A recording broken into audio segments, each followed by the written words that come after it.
Good afternoon. I'm Adam Helman, and welcome to another edition of Guest House TV. I am the executive director of the Guest House, and I'm very pleased to have my dear friend and colleague here, Mr. Art Sims. Good evening or good afternoon. My name is Art Sims. I am the Community Outreach Manager for Guest House, and it is an honor and a pleasure to be back here for our monthly show again to talk about what we do and who we are. And Adam, it's a really important conversation this month because we're talking about men of a certain age and our health. But Yes. before we get into that, let's talk a little bit more about our mission and who we are. Absolutely. So, Guest House is a nonprofit. We provide temporary lodging for medical patients and their families when they need to stay near the hospital in Chicago. We're located in the Illinois Medical District. We're at the corner of Polk and Damon, right on UIC campus. We have 47 apartments, 1 and 2 bedroom units, and we're open to patients of any age with any kind of diagnosis for the length of their treatment. Art, what else would you like to add? I'd like to talk about our wonderful veterans program, the Road Home program, where we welcome veterans for 2-week time periods that come for treatment over at our partnering hospital, Rush. And I just want to let people know that Guest House is very unique from any other temporary medical lodging situation. As you said before, all ages, all diagnoses, and we do not turn anybody away for the inability to pay, but we also support people who support us, and we really do appreciate the support that we've been getting. That's right. That's right. And one final detail I will add, and that is that you can come from across the country or around the corner. Sometimes people think of organizations like ours and think, oh, well, you know, I live in Chicago and I can't, or the suburbs, and so I can't possibly come to the Guest House, and that's not true. We're open to anybody who needs to stay near the hospital during their active treatment, and that's really important. One of the reasons why we enjoy being on this program is so we can reach out to the community here in Chicago and share that information. Absolutely. I could not agree with you more, and I'm very proud that we do what we do for the people that we serve, so it makes a great difference. So, my friend, you and I are here today because we are men of a certain age. I'll say. 30. Is that 30? Are we 30 again? or is that not? We're not. That's past the rearview mirror. I don't think we could even see, I could see that one from Well, here, I so. think the rearview mirror for me may have fallen off a little bit. It's up there with duct tape. But today we're here to talk about men's health, men past the age 50. If you're not aware, May is also Arthritis Awareness Month, Better Sleep Month, Mental Health Awareness Month, and National Walking Month. So Adam and I are here to talk about things that men face after the age of 50 and some preventive things that you can do to make yourself feel better. By no means are we doctors, but we're everyday guys who both are trying to do the best we can to preserve our health. And so, Adam, with that being said, let's talk about the first thing. The first thing would be eating a healthy diet. Now, you and I both love our snacks. We both are fans of those chocolate and peanut butter little things that come in that orange package. We do like our cheat meals.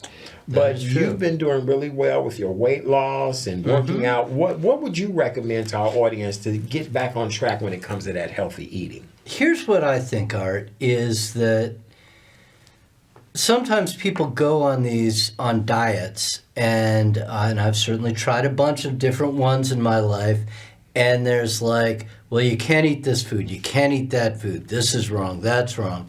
And the fact is, the easiest way to manage this for me has been to say that there's nothing that you can't eat. So you could have a peanut butter cup, it's just have a peanut butter cup. Don't have 7. And if you have more than one at lunch, then maybe take it easy on what you eat for dessert at dinner or the snack that you have. And maybe try and have a little balance in your diet. So if you want to have a snack, have some apples around or something like that. That can be a good thing to enjoy in addition to or as an alternative to potato chips or peanuts or beef jerky or whatever. So I think that idea of balance and sort of a healthy and whole approach is an easy one to live with. And to just try and keep track of what you're eating and how much you eat every day is a way that you can kind of manage your diet, manage your intake, and at the same time sort of sustain that for a while. Because when you live in denial of a certain food, like I remember doing a Atkins diet like 15 years ago or 20 years ago when that was really popular. And, then like I had a plate of spaghetti after 3 months and it was, it was like, oh my gosh, what have I been missing? And so missing all those carbohydrates all of a sudden felt like it was just not a sustainable way to eat, not a sustainable way to live. Absolutely. We want to recommend to everyone that you get a healthy dose of fruits and vegetables in your diet every day. It is important for fiber to be added to that diet because that fiber helps to keep you full, but it also helps you to regulate your overall body and the digestive system. We also want to remind you guys, even with what you're eating, to monitor your blood pressure. You may want to limit your sodium intake and make sure that you're not consuming so much sodium. And then another thing that men must keep in mind after a certain age is to keep yourself at a healthy weight and to monitor your weight. A lot of people get it confused. I'm a big guy, but I'm a big guy who has not gained weight. The weight has stayed the same. So if you are going through the fact that, now you need to buy, clothes bigger because you're getting bigger, there may be more to that than a health issue, especially at a certain age.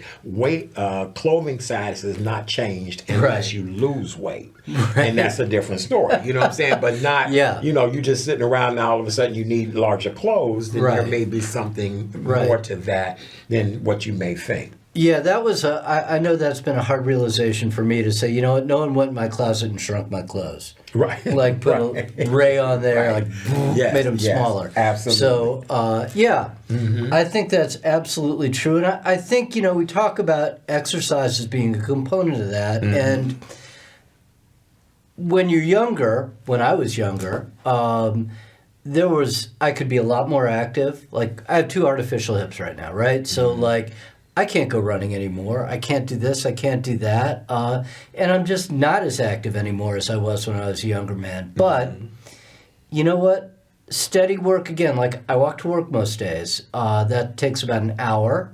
And it's just a nice... Oh, thank you. Wow. I'm very impressed. You walk to work and it takes about an hour. Takes about an hour. 3 miles. See, very pleasant. He's a good man. He's okay. Right. Okay. Another thing that we want to talk about is the physical activity. So not only do you walk into work, you continue to work out with a trainer. I do work out with a trainer. What other activities would you recommend to men of a certain age to do? Because again, as you said, 2 hips that you had replaced. What other exercise would you recommend? I think it's a good idea to, again, and whether you walk for an hour or you walk for 20 minutes or whatever, if you can do that, that's great. If you can walk around the block sometimes, that's great. And if you can walk 10 minutes at a time, 3 times a day, that helps a lot. I think getting outdoors for a little while every day is good. That's good for mental health, I think, as well as physical health. So I think that's really important. I think if you can stretch a little bit, that helps to keep you limber. And I don't think there are a lot of big secrets to it. It's just the same way with the food that you eat, like slow and steady. Do a little bit, do the best you can do every day. And if you fall off a day or you fall off a meal, you fell off a day or you fell off a meal, and then you'll get them the next time, right? Because there's always tomorrow's another day, the next meal's another meal. There's always another chance to to do things a little bit differently. Absolutely. Some of the things that people may want to look into, pickleball is very trendy now. Oh, yeah. You can even look into bowling, yoga, Pilates might be two things that you want to look into, but some form of physical exercise is good every day. As you said before, whether it's an hour, the recommended time for people to walk would be no less than 20 minutes because that really gets you flowing, the energy, things like that. So it's the small steps that help you. And if you have mobility issues, there are always exercises that you can do, whether it's chair exercises. You'd be surprised how if you do 2 cans of soup and just do those as weight, that'll help you to build muscle. Muscle mass is the most important thing. Yeah, it is. Most people after a certain age lose that muscle, and that's what's so important for us. You don't have that pot-out body like you used to, and so in order to keep that body like that, you've got to do something to keep yourself moving and burning the fat and building the muscle. And that's what's most important. Another thing we want to remind people about is smoking. You have to be very careful when it comes to smoking nicotine or narcotics. That smoking is not good for your health as well either. It affects your lungs, your respiratory system. So we want to encourage people that, if you've been a smoker all your life, no shame to you. That's not our business to shame you. But you may also want to cut back or have a limitation of how many cigarettes or how much nicotine or narcotics you're adding to the body. Absolutely right. That's definitely true.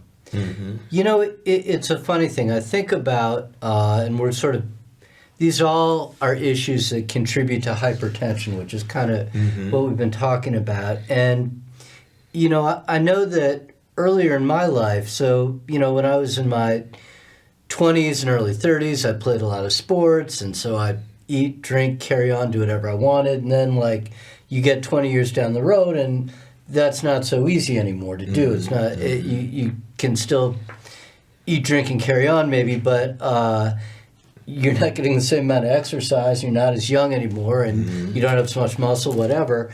And so things just kind of pile up on you. And I remember feeling like, for a while, one of the 7 deadly sins prevented me from going to see a doctor and kind of trying to start taking care of this. And that sin was not gluttony, it was vanity.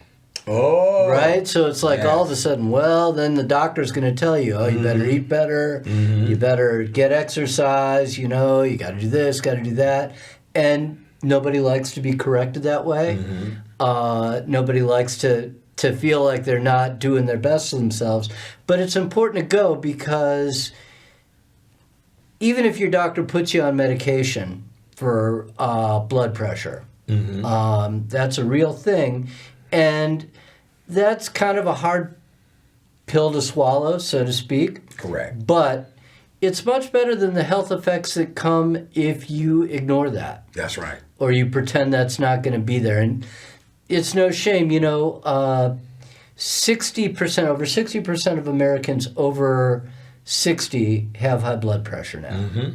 And that's not because Americans are bad, and it's not because people who have high blood pressure are bad. It's because that's just what happens. And it's important to talk to your doctor because you might need some help in addition to things that you can do yourself, managing what you eat and getting some exercise and things like that. That's really important. What you said is just really so valuable. It's interesting that you were saying, people in our age demographic, but I actually know people and cases of people that are 2 decades behind us that are suffering with hypertension and things like that. And a lot of that plays into the mental well-being aspect as well too. And you're right, going to the doctor, checking on yourself. See, I thought it was just a brother thing that we didn't go to the doctor, but you made it a universal thing that, that we don't go to the doctor and we really should, and that's very important. And we do want to remind everyone we're not doctors, but we are 2 men who are just very concerned about the overall well-being and good health of not only our brothers, but our audience and, people Right. as a whole. So it makes Right. great sense. I want to remind people also, Adam, the importance of drinking water. Yes. A lot of people don't get enough water intake in, and after a certain age, you don't realize you're dehydrated or thirsty. You just keep moping around and not realizing. But people really should get at least 8 glasses of water in per day. If you're not a big fan of water, there are the sugar-free flavors you can put in your water, which is what I do. Yeah. You can always do sparkling water. Whatever the case may be, getting that water in is most important. And as we're going into the spring and summer season, the more water you get in, the better it is. I know 3 cases recently of people who did not know that they were dehydrated until they passed out. Wow. Can you imagine dehydrated because you're passed out? So getting that water in is really essential as well, too. And you know what's interesting about that too is that oftentimes living in Chicago, we don't think about this, but we're so fortunate to live right on the edge of this huge reservoir of fresh water. The Great Lakes are the biggest concentration of fresh water on the planet Earth. 20% of the fresh water in the entire world is in the 5 Great Lakes. And so we have pretty good water in Chicago. I've lived in other places, lived down south, and the water in Texas, no offense to Texans, but the water that came out of the tap in Dallas, Texas, not that good relative to what comes out of the tap in Chicago. That's right. Drinking water is easy and inexpensive. That's right. It really is. And then on the flip side of that, we want to remind everyone about the importance of monitoring your alcohol intake.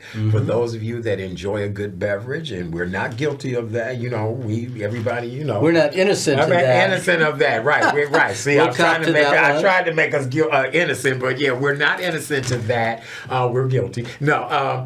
Monitoring how much alcohol you drink, that's another thing. Yeah. After a certain age, alcohol can make you tired no matter what age you are. Too much alcohol can age you. All of that is very important, and it affects your blood sugar level. Yes, it does. So you've got to be careful about that as well, too. So please monitor how much alcohol you take in. Adam, let's talk about sleep. Okay. How do you like sleep? How do you get what's necessary? I really try. I do. And that's another thing that, like, when you're younger, you can just be like, oh, yeah, I could go without sleep. I can get, I can stay up late. I can get up early. And then I remember and this is a long time ago, but I remember when I used to feel like if I'm in the house on the weekend before midnight, I wasted Friday night or I wasted Saturday night. Absolutely. And then, I would get in the bed late and then I'd sleep until 10 or 11 in the morning on Sunday or Saturday, whatever. And, then half the day would be shot. And I know that now it's just one of those things you got to focus on more. It helps a lot to get your sleep every night, and I'll stay up late if there's something to stay up late for, but that I just being out, being around, being up, watch the clock, make sure you stay late enough. That's just kind of that's not my thing anymore. That's right. Well, just to remind you guys that good quality sleep is essential for your overall health and well-being. It is recommended that the average person gets between 7 to 8 hours of uninterrupted sleep each night.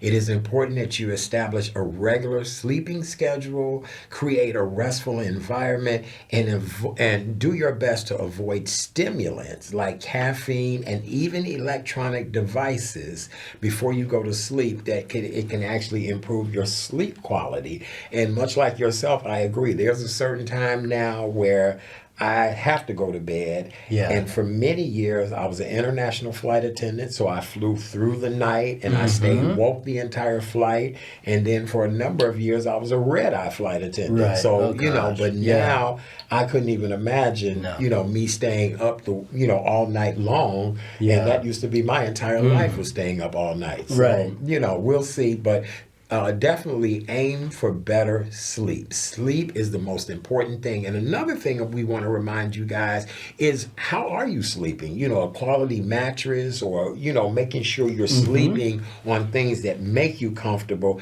and that are right for your body. You know, Right. some people, you know, oh, the wife put me on the couch. Yeah, but is that couch comfortable enough for your overall body? You know, Right. so you've got to look at that as Yeah. well too. Right. And think about it this way. If you spend 8 hours in bed, which is not unusual, that's a third of every 24-hour day. So that's a place where you are laying still for a third of every day. So if you're going to take care and think about a good place to be and a good place that's comfortable and supportive, everything else, like, that's an important place to make an effort to be sure the environment is right, because you spend a lot of your time trying to sleep, and it's important, as Art said.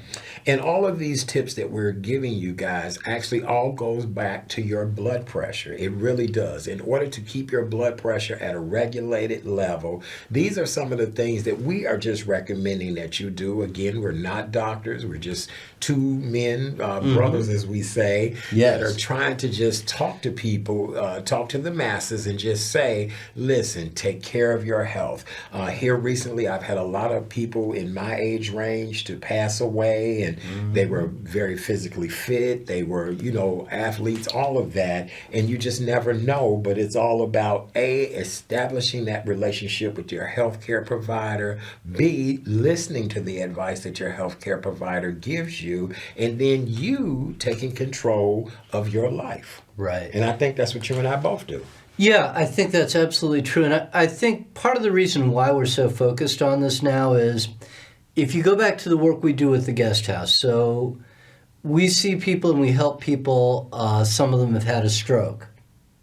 That's related to hypertension. People who have kidney failure, often related to hypertension. People who have coronary disease, often related to hypertension. And so, you know, our mission is to help people when they need that serious care. They need that advanced treatment. And what we think about is, the more that you can do to manage your own blood pressure, your own health, your own wellness, before that, when you see a doctor, the less likely it is that you're going to be needing a kidney transplant, that you're going to suffer a stroke, things like that, that will end up making you somebody who needs the kind of care that our guests need. And no shame on them, it happens, and we're happy to take care of them. We're delighted to do it. That's our livelihood. And yet we also just want to encourage people to think about, the more you can do up front, the less likely it is that you'll end up with some of the health problems that we see with people. I couldn't agree with you more. You said that very well, sir. I think that, you know, people do need to understand that a lot of things can be prevented. Keep in mind that illness has no financial boundaries. It has no educational boundaries. It has none of that. It's all about taking the right steps to preventive medicine, preventive action. And I think that's most important. And you and I had even talked about the mental health aspect of it all as well, too. Right. You know? So, yes, I just think it's great.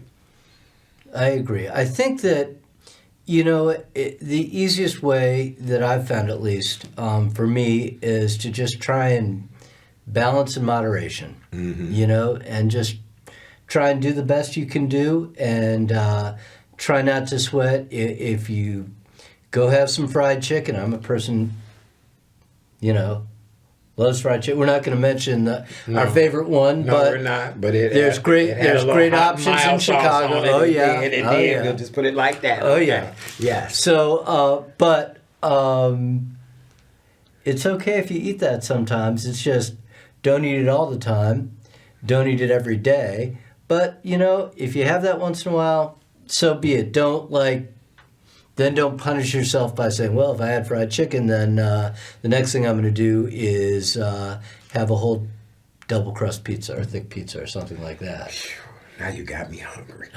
Oh, my Man, goodness. back when we could eat that way. Yes, absolutely, and get away with it. Yeah, we want absolutely. to remind everyone to follow us on all of our social media platforms. Our website is guesthousechicago.org. Please go to our website, visit, take a look, go around. We're also on Facebook, Instagram, and X, formerly known as Twitter. And we always would love to hear from you at Guest House. If there's any way we can answer any questions for you, please feel free to reach us through our website or our social media platforms. In closing, sir, what would you like to say? I'd like to say, be well and thanks for joining us tonight.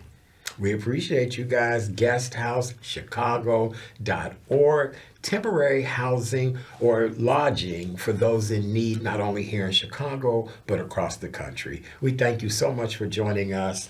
And this has been one, my friend. Thank you, my friend. Thank you, Absolutely. my friend. We appreciate you guys. We'll see you again next month. Thank you. Good evening.